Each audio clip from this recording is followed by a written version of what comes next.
It's Sunday, January 23rd, 2022. I'm TC Kirkham, and this is the Kirkham Report.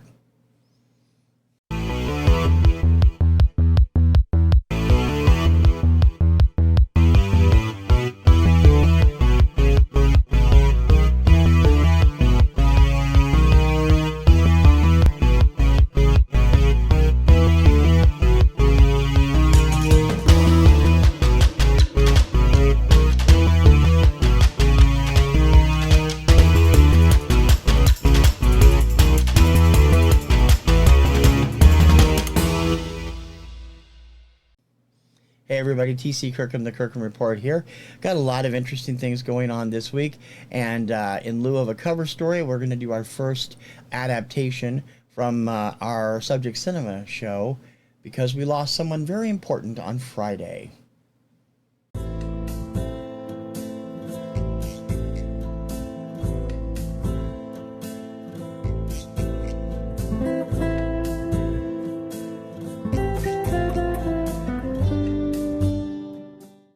Some personal reminiscences right now about Meatloaf.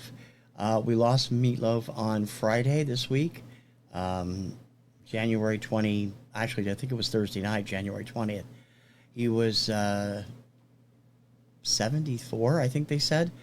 As a kid, considering Meatloaf had his major explosive debut on the charts in 1978, I was not a huge fan of his at the time. At the time, I was 15 and 16 years old, into disco, teen idols, ABBA, Carpenters, Captain and Tennille, stuff you'll see on influencers. And was never really that enamored with any of that stuff. It wasn't until later that I discovered what a great artist he was. In fact, I was in my 30s, which is really terrible. It was with the release of the sequel album, Bat Out of Hell 2, Back into Hell, in 1993, that I really got into him. And I went back and bought all the albums, and I had been a Jim Steinman fan in the 80s of all of his production work. Excuse me. I didn't even know he had a new album coming out when it came out, and I just happened to walk into my local record town where I was living, and they were playing this version of Rock and Roll Dreams Come Through that I'd never heard. It was Jim Steinman's single hit off of his solo album, Bad for Good. And I'm like, who is doing this? And they're like, Meatloaf, it's on his new album. I bought it, fell in love with it. I have loved the man ever since, and he is going to be a great loss to the music community. And acting community. He also was an actor, did tons of movies and television shows. Even the WWE paid tribute to him because he had was a guest host on Monday Night Raw a few years ago. I think my favorite song is probably still I'd Do Anything for Love, but I Can't Do That, along with Rock and Roll Dreams Come Through. I just think that the earlier stuff, I just wasn't in the place at the time. Now I am, although I still admit I'm not a terribly big fan of Paradise by the Dashboard Light, which is a song that my wife adores. But Meatloaf, we loved you, and you were incredible. We will miss you terribly.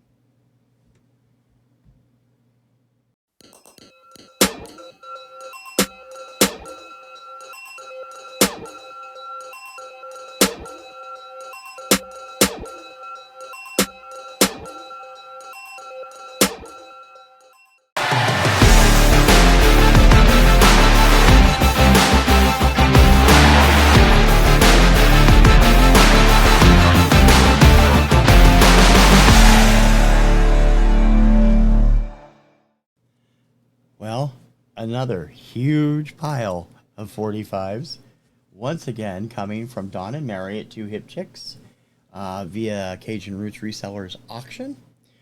I have more coming. This is last week's purchases. The nice thing about Don and Mary is that they have great stuff all the time. Some of which I have, some of which I don't have. Most of this shipment I do not have, so that's really good. Some of them I've never heard of, like always. Let's go through them real quick. Leo Sayer, More Than I Can Say from 1980, and Millionaire.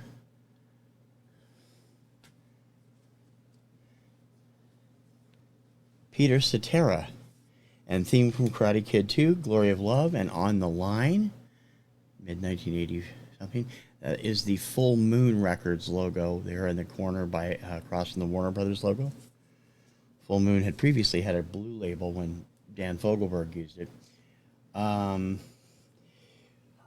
a Man Loves a Woman the Way That I Love You, and She's As Close as You Can Get to Loving You. She's As Close as I Can Get to Loving You.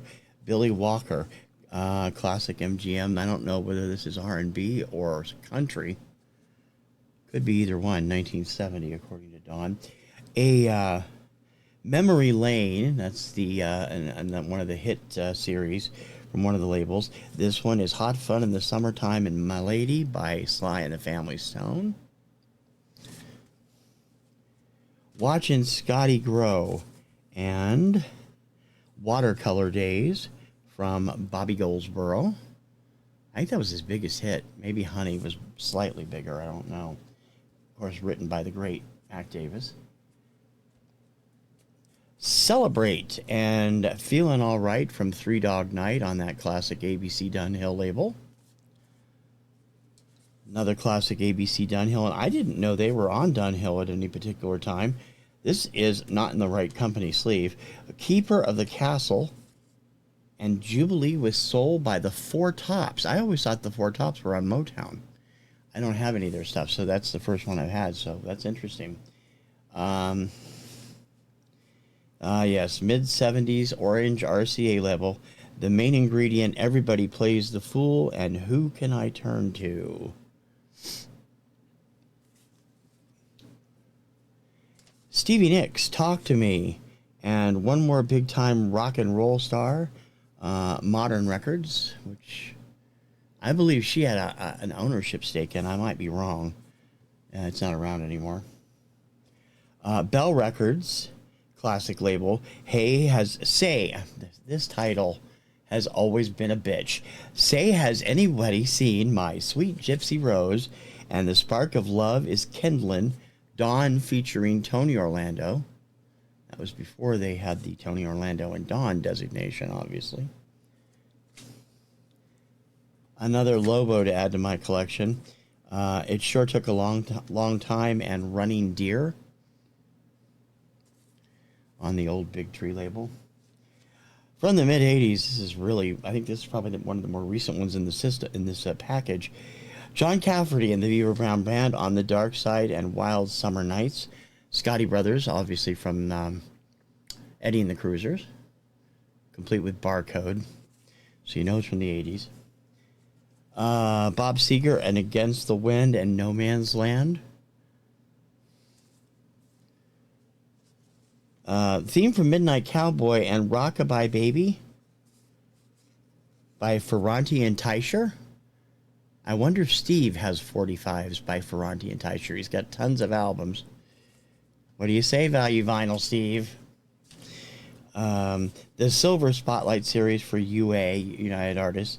Surf City and Ride the Wild Surf from Jan and Dean. From the Chiffons, A Love So Fine and Only My Friend on Lori. A reissue of a classic from earlier. I think the original was issued on Cap or Decca. It is MCA here. Our Day Will Come and Young Wings Can Fly by Ruby and the Romantics. Another oldies single from the Columbia Hall of Fame. Johnny Horton, North to Alaska and the Battle of New Orleans. Both of those were pretty big hits on the country chart. I think they may have even crossed the pop chart. Another UA Silver Spotlight series from Dick and Dee Dee. The Mountains High and Tell Me. I would imagine both of those are hits since it is Silver Spotlight. I don't know either one of them. I've heard of them, but I don't know them. Eddie Cochran, Summertime Blues and Cut Across Shorty. Cut Across Shorty. Okay. There's always a weird title in these batches. Another Silver Spotlight series.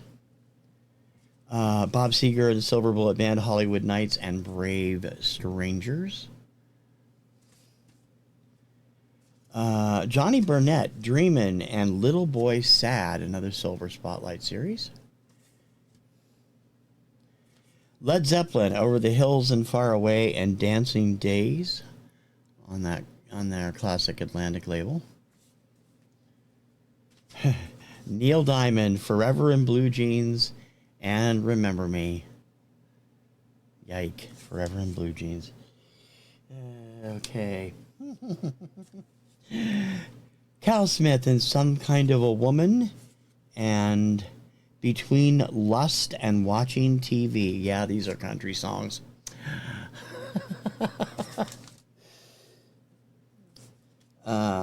REO Speedwagon, Can't Fight This Feeling, and Break His Spell. Halfway there, folks.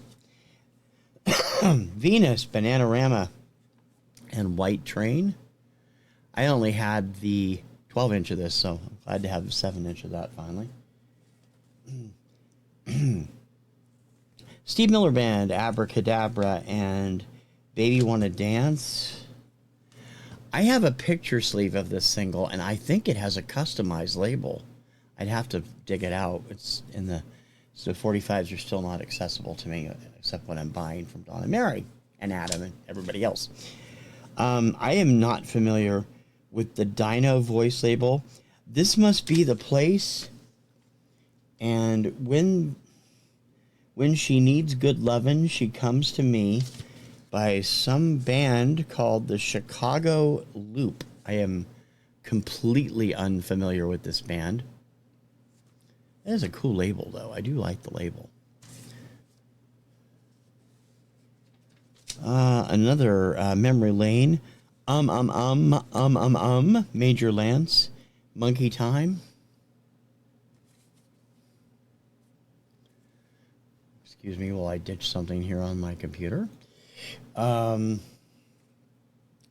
You're My Best Friend and Where Are You by Don Williams on ABC Dot. This is that cool rainbow logo that ABC put on all their labels in the mid-70s. Not a big Don Williams fan, though, I got to admit. Mendocino and Just Another Log in the Fire. Simply billed as Tom Paul. I'm assuming that's Tom Paul Glacier, or Glazier, however you say his name. I want to check something real quick. Nope, that's not the song I was thinking of either. It's Shel Silverstein. Okay, so let's see here. Once in a While and Summer Night by the Chimes on Tag Records. I don't know what that is. Never heard of that label. We Got Love and Kissing Time on Abco, so I'm assuming this is a Hits logo. Bobby Rydell, the namesake of Rydell High in Greece. Peggy Sue and Every Day, re-release on MCA from Buddy Holly. Gold Disc, Venus and Dee Dee Dinah, Frankie Avalon. Oops. Polydor Band of Gold, Corinna. And I know what it is. I could never say it right. Promises You Made Now Are Broken by Ray Peterson. Isn't that the guy that did Tell Laura I Love Her? Yike. Okay. Eric Records, another label that specializes in reissues. My Own True Love and Gone with the Wind by the Duprees. Another Abco, So Much in Love and Wonderful, Wonderful by The Times.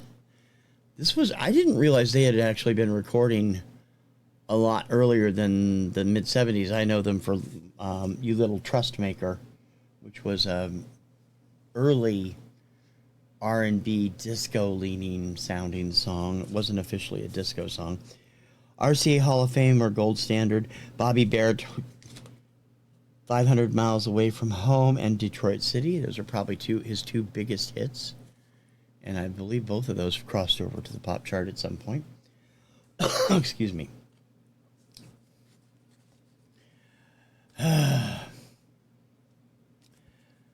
Elvira, Oak Ridge Boys. Can't stand that song. Snowbird and Just Biding My Time from Anne Murray on that cool late 60s, early 70s orange and red Capitol. I always loved this Capitol label. I thought it was very cool. Mercy, Mercy Me, The Ecology, Sad Tomorrows, Marvin Gaye on Tamla, classic Tamla label. Trouble in Paradise and We've Already Tasted Love from country superstar Loretta Lynn. 1974. I don't remember those, and I would have been... I grew up in Ohio in the mid-70s, and everybody around me was country music fans, which meant watching Hee Haw every week, although I have to admit I enjoyed that show, but I don't remember that song. I'd Go to My Grave Loving You. Oh, that's classic. And You've Been Like a Mother to Me by the Statler Brothers. Screams country, doesn't it? Okay. I Honestly Love You and Home Ain't Home Anymore from Olivia Newton-John. Brass Construction with Movin' and Talkin'. I believe they're instrumental, if I'm not mistaken. Dawn has 1975 up there. I don't know if that's... I'm not familiar with them. Just the Way You Are and Get It Right the First Time. Billy Joel. Or Joel. Damn it, Adam, now you got me doing that. This song had a record that was just, it lasted for a long time, and thanks to SoundScan, it got completely screwed over. I Go Crazy by Paul Davis. At one point, this had spent more weeks on the Hot 100 than any other song, a total of 40 weeks. And that's just 2 months shy of a year about. It's a great song. It's always been his best. Christopher Cross, Sailing in Port Shirley. Another one I do not have the 45. I've only have the album. Billy Squier, Everybody Wants You and Keep Me Satisfied. Another classic reissue from MCA. You Always Hurt the One You Love Until Then by the Mills Brothers. A couple of really classic old 1955 Columbia releases from Don Cherry. Band of Gold and Bumble Boogie. Look at that label. Oh my gosh. I think that's one of the oldest records I have in my collection. And also Ghost Town and I'll Be Around Again, Don Cherry. I don't know who he is. I'm not familiar with it. Looking back, and Do I Like It from one of the all-time greats, Nat King Cole. 1958, according to Don's notes. Whispering and Tweedledee by Nino Tempo and April Stevens.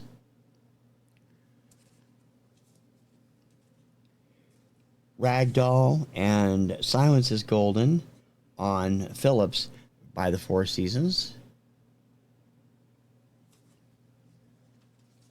Bobby Goldsboro, Little Things, and I Can't Go On Pretending. I never liked this United Artists label. The tan one and then the multicolored one in the 70s I always liked, but I never liked this one or the other one that Watching Scotty Grow was on. If Anyone Falls and Wild Heart, another Stevie Nicks song on Modern.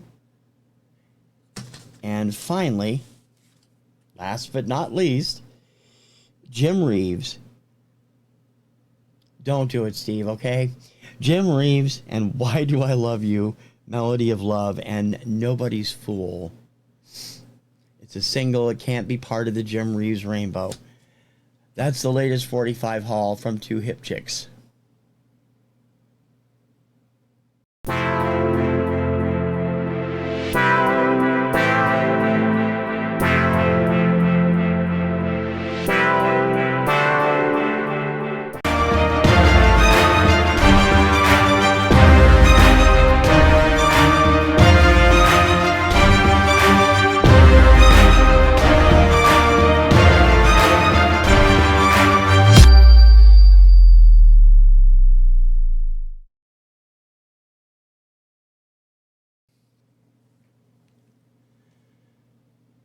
This month's shipment from Black Box is here. I have pre-scored it, but I have not looked at it, as always. Prices went up a little bit in December, but so far, I'm approaching a year with them. Haven't been terribly disappointed. Gonna pull one out, like we always do, and except for 1 month, and we'll find out what it is together. So let's see what the first one is.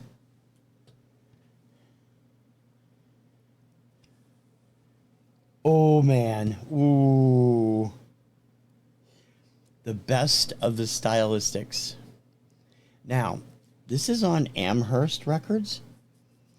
So this may or may not be, well, it does say vinyl reissue, so it must be the original stuff. The only other thing I have on Amherst is Glenn Medeiros. So that's interesting. This has all their hits on it. These guys have been picking up my loves for 70s R&B, something really powerfully. I've gotten a number of things from them that fit into that mold. And I love the stylistics. This is going to be fun to listen to. Let's see what that second one is. And the second one this month is another John Denver. Oh, wow. Really early John Denver. Prayers, Poems, and Poems, Prayers, and Promises. This is 50th anniversary edition of the Breakthrough Classic from RCA. This is the album that featured the original version of Take Me Home Country Roads and the original version of Sunshine on My Shoulders, and the original version of My Sweet Lady. I don't know. Sunshine was re-recorded. I don't know about My Sweet Lady. And let's do this. Let's get into this one. I want to see the liner notes if they're there, because I want to see if this is the same, the Fat City edition of Take Me Home Country Roads, because Country Roads was recorded by John Denver with Fat City. There's no notes, of course, and no download code. Classic 70s RCA label. Ooh, feels like 180 gram vinyl, 150 maybe. Good pick. I've been getting a lot of older John Denver stuff lately, because I love his music, and I only had one thing by him, album Wind Song, until I got the greatest hit thing from the re-recorded one from Black Box, my very first month on, and it's great, and I love this. So Black Box has hit me again. Best of the Stylistics and Poems, Prayers, and Promises 50th Anniversary Edition. Good job, guys. Let's see if there's a card. There's usually a Pearl of Wisdom from a card. Yep, there it is. This month's is We're Like Licorice. Not everybody likes licorice, but the people who like licorice really like licorice. Yeah, that sounds like something Jerry Garcia would say. And that is this month's Black Box. If you listen to some good music in the future.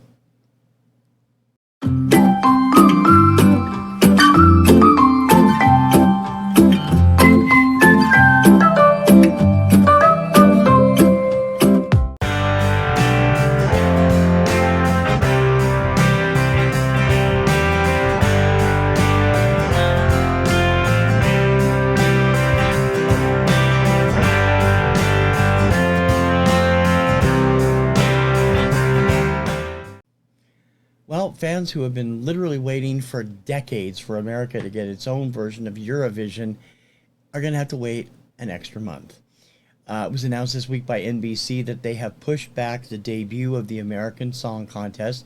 It was originally scheduled for February 23rd, I believe, was the original date, but they have decided to push it back further by 1 month to allow for Omicron's latest surge to calm down. In its place, they have flip-flopped it with America's Got Talent Extreme, which was supposed to air after the contest. So it will now air from February to March, and the American Song Contest will launch on March 21st and will run Monday nights for 2 hours live each week through May 9th.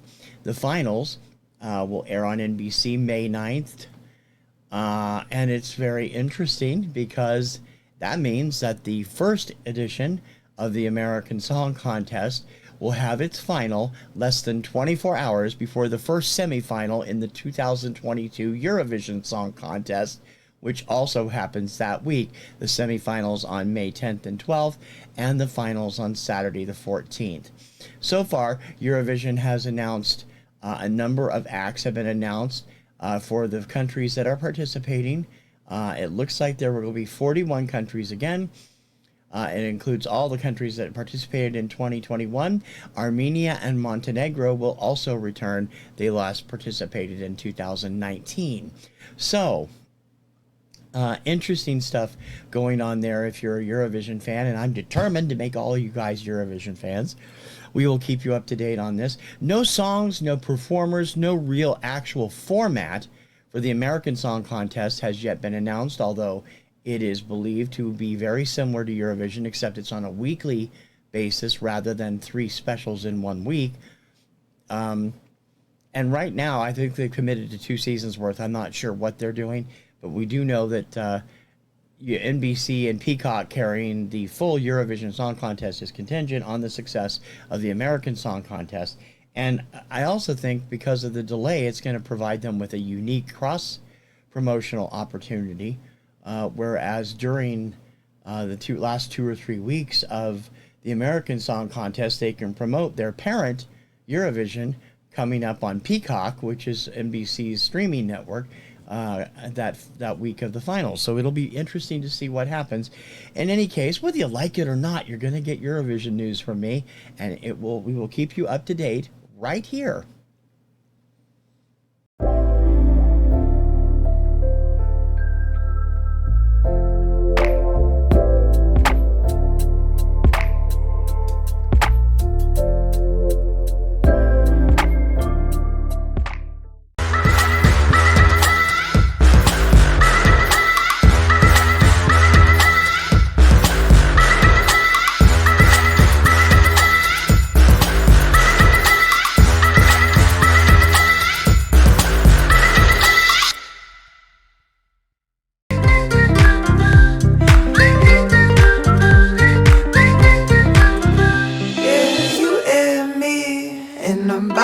Sunshine, take a step back, don't you look back, my honey, now.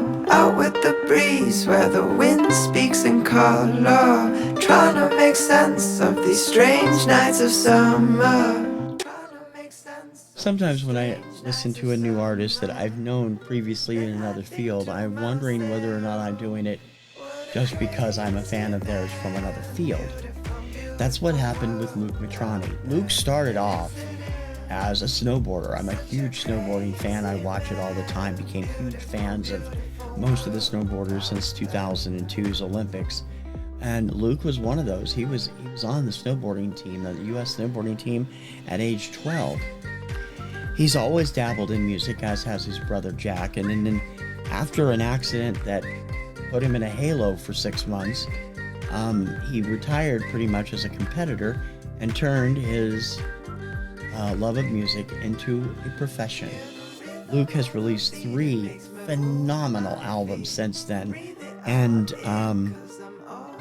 if you're not familiar with his music, he's got a little Ed Sheeran in him, he's got a little Grateful Dead in him, he's got a very laid back, typical snowboarder vibe with most of his music. Back when I was running my most recent TKR charts in 2018, his very first single, Walk on the Moon, spent 2 weeks at number 1 on the TKR chart. Love that song, love that album, love the second album, love the third album. He's I admit, he's an acquired taste. If you don't like, he's got a very unique voice, and I love the sound he has. But I think if you're into folky, if you're into kind of fishy, it's almost fishy in some ways, PHISH, not FISH. It has a little Dave Matthews in it.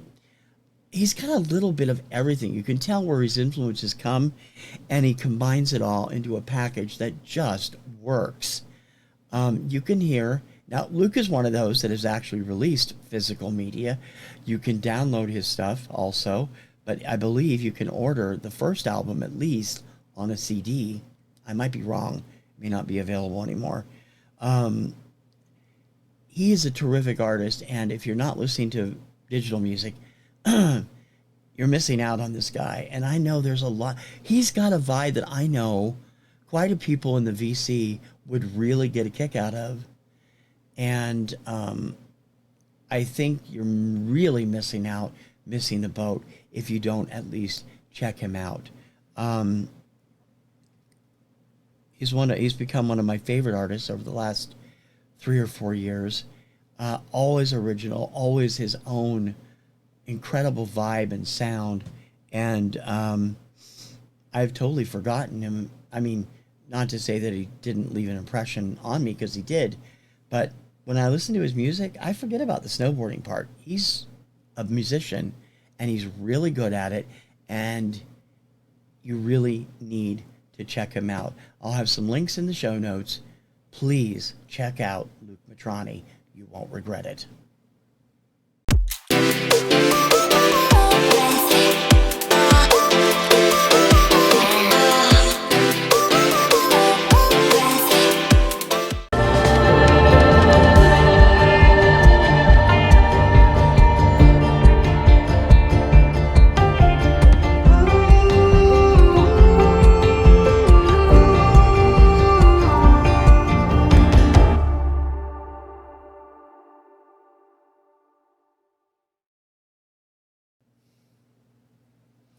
Rather than get into one of them this week, let me tell you a little bit about what this segment's going to have in weeks to come.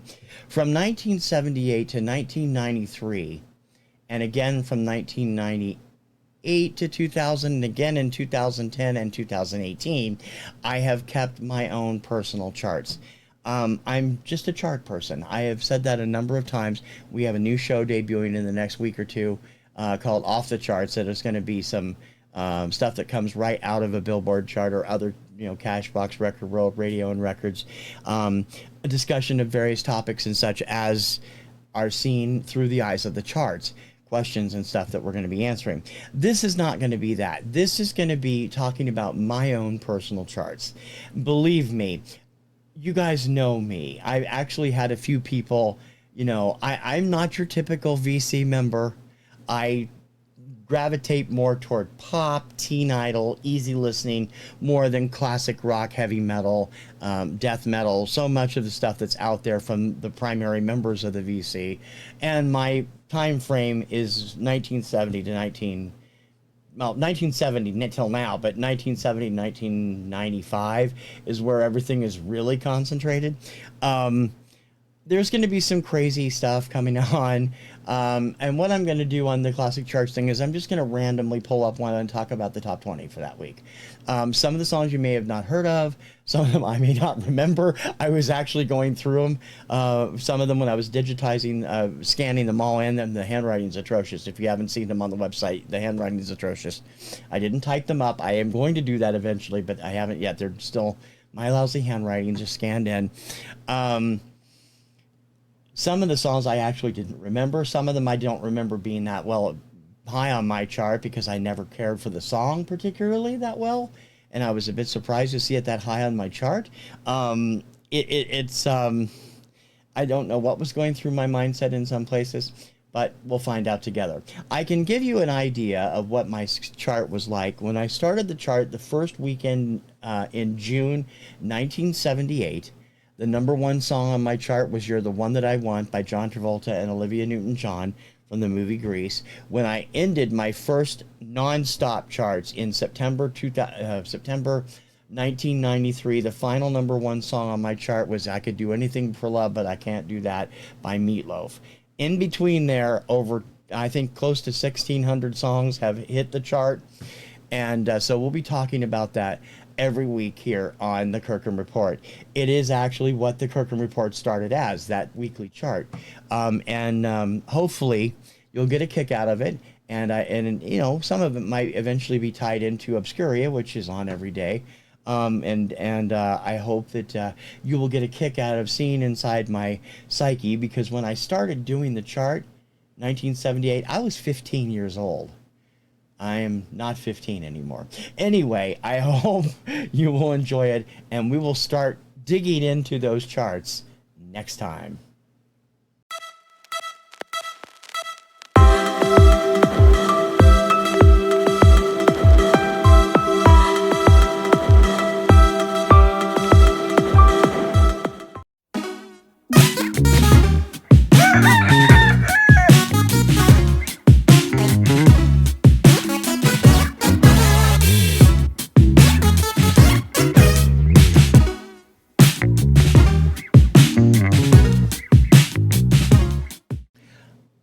This week's shout out's a little bit different because I normally stick with the vinyl community, and this guy fits on the fringe.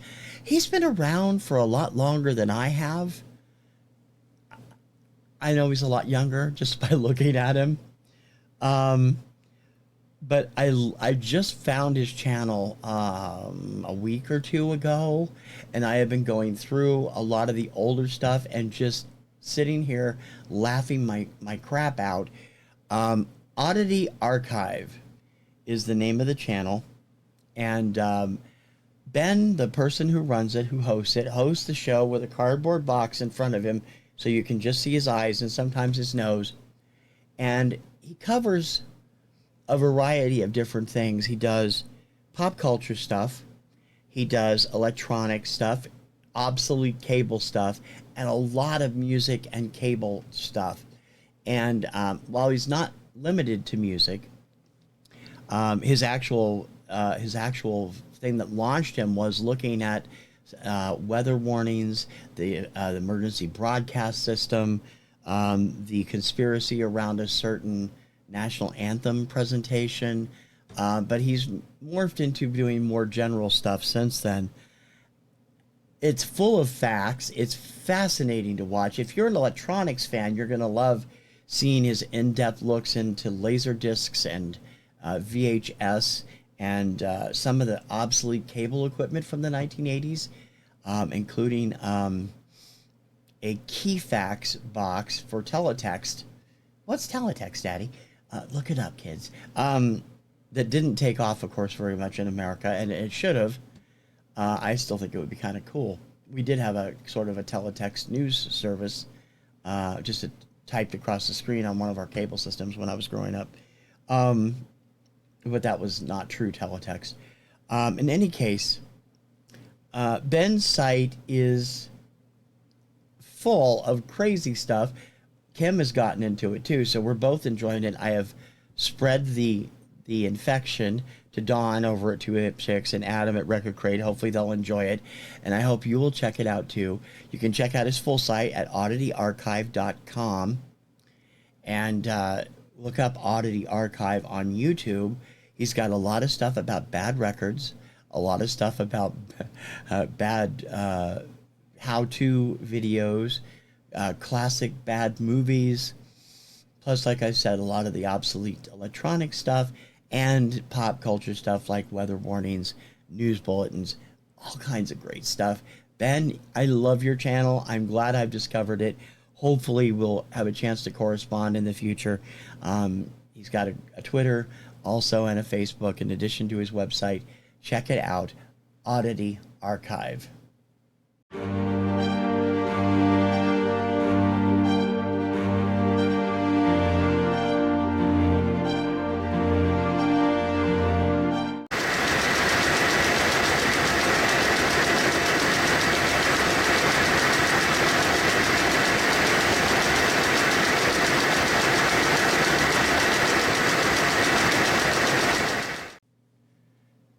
Hey VC, just a quick note from me to you that Robert Z has launched the 2022 lottery. If you want more information, go over to Robert Z's channel on YouTube. The lottery is a fun, fantastic thing to do. Every year, Robert puts together this thing where you have a specific topic you have to do a video on, and he gets volunteers so that whoever wins the lottery gets, last year I think it was 30 or 40 something items from different people. He's still looking for volunteers. He was too short for the base, which is 26, and that's including him. I am a volunteer. A lot of people that we always know are volunteers. People that you see here every week on the VC are volunteers, but he still needs a few more. So get in touch with Robert Z. Let him know that you're interested in volunteering, and be on the lookout for what the video topic will be. It's going to run from March 1st till March 31st, and the drawing will be in April this year. And somebody will get a huge load of all kinds of VCLT in April and May, I would imagine. Last year it was Happy Hippie, the vinyl guy. And I can't wait to see who it'll be this year. Hopefully it'll be me, because my birthday's in March, and I'd love that. And in addition to being a volunteer, I also entered last year. So check out the new 2022 VC Lottery run by Robert Z. Go to Robert Z channel and get the full details.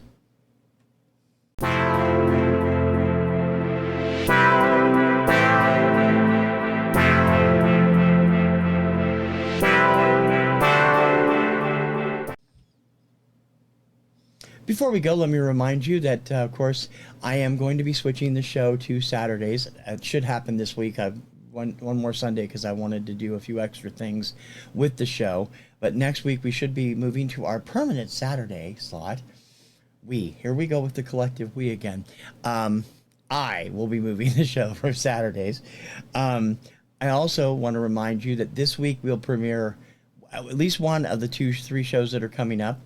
So you can take a look for Influencers on Tuesday, the Groove Line on Wednesdays, and Off the Charts on Thursdays when they finally launch. And there'll be more beyond that as we go along, plus shorts here and there throughout the week, little spots and stuff.